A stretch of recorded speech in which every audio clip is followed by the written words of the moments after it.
Hey folks, Sean here, and in this episode, I want to talk to you about the so-called hockey stick level growth trajectory that's often talked about when people are describing different SaaS businesses. Now, if you're unfamiliar with this terminology, when somebody says hockey stick level growth and they're referring to a SaaS product or company, what they're talking about is when that SaaS product or company has reached an exponential growth curve. As such, if you were to chart that growth curve over time, much like a hockey stick after it comes off the blade, gets kind of to the handle, it's going to have a pretty steep increase in how aggressively it's growing. Now, this is talked about a lot, and everybody in the SaaS world, when they're talking about, in particular, I found this to be commonplace in the VC-backed world. Everyone's always talking about, when are you going to hit that hockey stick level growth curve, or have you hit that, or how long have you been there, or where are you on that trajectory, or whatever. Now, in our world, and in particular in my world, I do all of my stuff for the most part bootstrapped, as in I fund my own software companies, I fund my own SaaS projects. So I'm a little bit further removed from a lot of the noise, and that's what I would consider a lot of that stuff to be, is noise. That's the first point that I want to make, is that you don't really need to worry all that much about hitting something like this. If you haven't hit a hockey stick level growth curve, that doesn't mean you're doing something wrong. In fact, many software companies really never get there. And oftentimes the ones that typically do are consumer-based software applications. So in the world of B2C SaaS, the hockey stick level growth curve is a lot more common.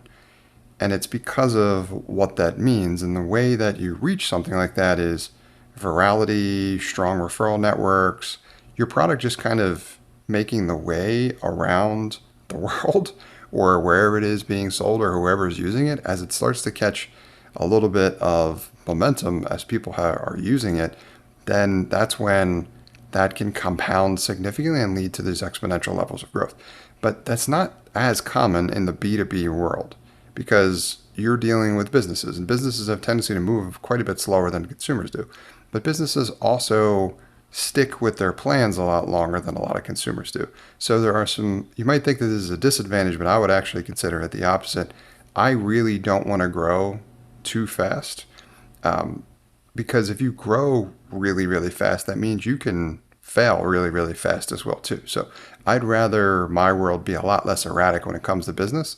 And that's what a lot of businesses are like. They don't really make a ton of decisions on a dime like that.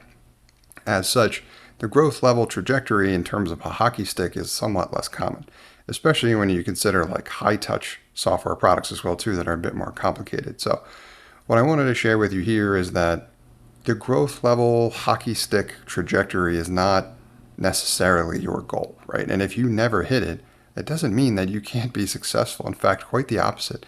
Most of my products haven't hit that level of a trajectory, but I would consider them all to be successful. They're profitable, they're growing, they're helping a lot of people. We've built teams around them, right? We've built relatively stable businesses that are growing at a rate that's comfortable for us. And the hockey stick level growth curve or trajectory really hasn't entered the equation a whole lot. It's not something that's been talked about quite a bit, because I don't have a lot of conversations with VCs when it comes to my businesses, because I just haven't needed that, because I designed the business that I wanted without that necessarily in mind, or needing to be beholden to that world. And I'm guessing that if you're here, that might be what you're looking for as well too, and I can help you through that. That's what these stories are intended to do. Now, that's not to say that there isn't a place for venture capital or funding if in the event you want to raise at some point.